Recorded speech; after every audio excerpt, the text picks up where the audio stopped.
मैं दिलराज, आपका अपना चैनल योग इंडिया दिलराज में आप सभी का स्वागत करता हूं और आशा करता हूं कि इस चैनल की शुरुआत किया है उसमें योग के माध्यम से आपके शरीर के विकारों को दूर करने की कोशिश करूंगा। प्राणायाम करने वाले योग साधक कुछ मुख्य सिद्धांतों का अनुपालन करना चाहिए। प्राणायाम से पहले हमें कुछ चीज़ों का ध्यान रखना चाहिए जो इस प्रकार से हैं।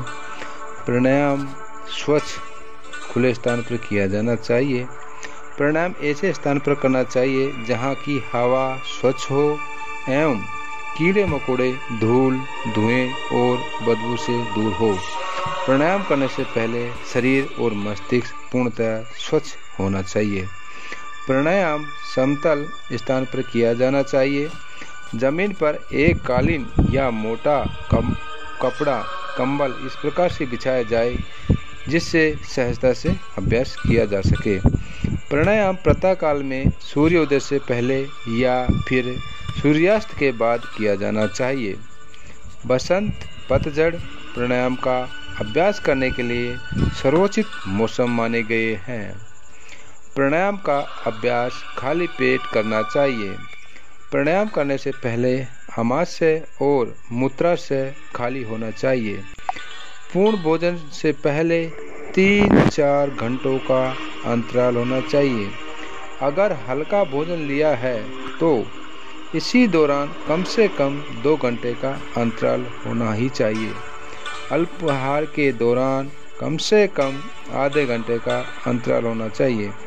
प्राणायाम के लिए मिताहार अच्छा माना गया है। अपेक्षित प्राणायाम के लिए मिताहार करना चाहिए।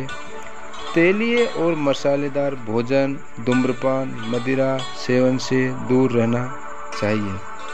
प्राणायाम यदि स्नान के बाद किया गया है तो इससे शरीर में रक्त संचरण में ठीक प्रकार से होता है और प्राणायाम करने में भी मदद मिलती है। प्राणायाम के लिए ढीले और सहज वस्त्र धारण करने चाहिए। प्राणायाम से पहले चश्मा, हाथ की घड़ी को नहीं पहनना चाहिए या कोई भी आपके शरीर में सोने, चांदी, ज्वारात की किसी भी अन्य कोई प्रकार का गहना पहन रखा है तो उसे भी खोल करके साइड में रख देना चाहिए और उसके बाद में हमें प्राणायाम शुरू करना चाहिए। प्राणायाम के दौरान हमें क्या क्या चीज़ों पर ध्यान देना चाहिए और क्या क्या करना चाहिए, देखिए हम आपको उसी का अनुसरण आगे बताए जा रहे हैं। प्राणायाम के दौरान सदैव नाक के द्वारा ही श्वास लेना चाहिए। विशेषज्ञ द्वारा दूसरे निर्देश नहीं दिया जाए तब तक कुछ और ना करें। प्राणायाम के अभ्यास के दौरान नेत्र, कान, गर्दन की मांसपेशियां, कंधे, हाथ, पैर और जांघ की मांसपेशियों पर किसी तरह का खिंचाव नहीं होना चाहिए। प्राणायाम की प्रक्रिया के दौरान श्वास धीरे धीरे सहजता से छोड़ना चाहिए। पूरक जो श्वास अंदर लेते हैं, कुंभक जो श्वास को अंदर रोके रखते हैं। पसलियों को इस प्रकार बड़ा करना चाहिए जिससे फेफड़ों को फूलने के लिए ज़्यादा जगह मिल सके, अर्थात फेफड़ों में फुलाव में पूर्ण आसानी रहनी चाहिए।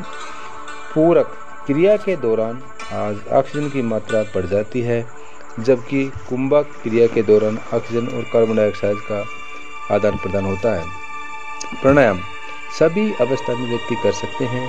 कौन कौन व्यक्ति कितना कर सकता है इसका निर्धारण विशेषज्ञ करते हैं। प्राणायाम पूरक, कुंभक, रेचक प्रत्येक व्यक्ति की क्षमता के आधार पर होता है। ऐसा नहीं करने से विपरीत प्राणायाम भी आ सकते हैं। प्राणायाम सदैव आसन की मुद्रा में किए जाने चाहिए जिससे अपेक्षित बंद मुद्रा का प्रयोग किया जाए। प्राणायाम के दौरान सदैव नेत्र बंद रखें। चित्त को स्थिर करने में मदद मिलेगी। अंतर्विरोध अथवा सावधानी अनुसरण किया जाना चाहिए, अन्यथा इसके विपरीत परिणाम भी आ सकते हैं। शवासन का अभ्यास प्राणायाम के बाद करना चाहिए।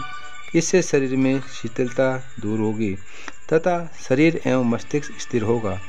शवासन किसी भी अभ्यास सत्र के बीच में किया जा सकता है जिस समय साधक थकावट महसूस कर रहा हो। अभी हमें प्राणायाम करने के दौरान इन चीज़ों का विशेषकर ध्यान रखना चाहिए और उसके बाद में हमें क्या करना चाहिए, देखिए हमें आपको आगे बताते हैं। प्राणायाम करने के बाद स्नान करना चाहिए। इसी पूरी प्रक्रिया में 30 मिनट का समय लग सकता है। प्राणायाम करने के तुरंत बाद भोजन ग्रहण नहीं करना चाहिए और 20 से 30 मिनट के अंतराल पर हल्का भोजन किया जा सकता है। योग सत्र का अवसाद प्रार्थना शांति पाठ से ही होना चाहिए। सदैव ये कहा जाता है कि योग अभ्यास किसी विशेषज्ञ की देखरेख में किया जाना उचित रहता है।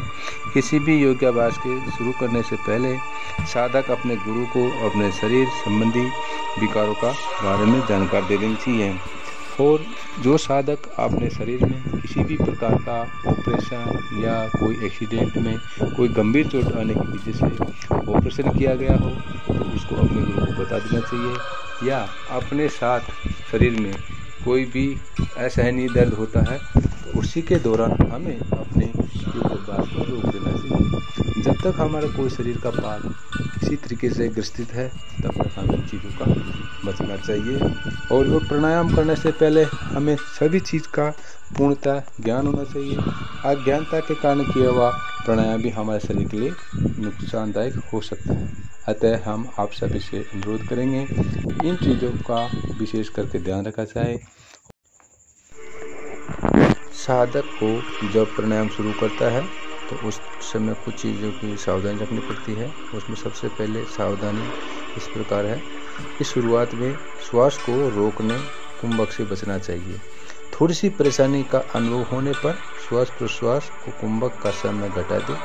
यदि आवश्यक हो तो उस दिन अभ्यास बंद कर दें। नाड़ी शोधन में कभी कभी जल्दीबाजी न करें। मुंह से कभी श्वास नहीं लेना चाहिए।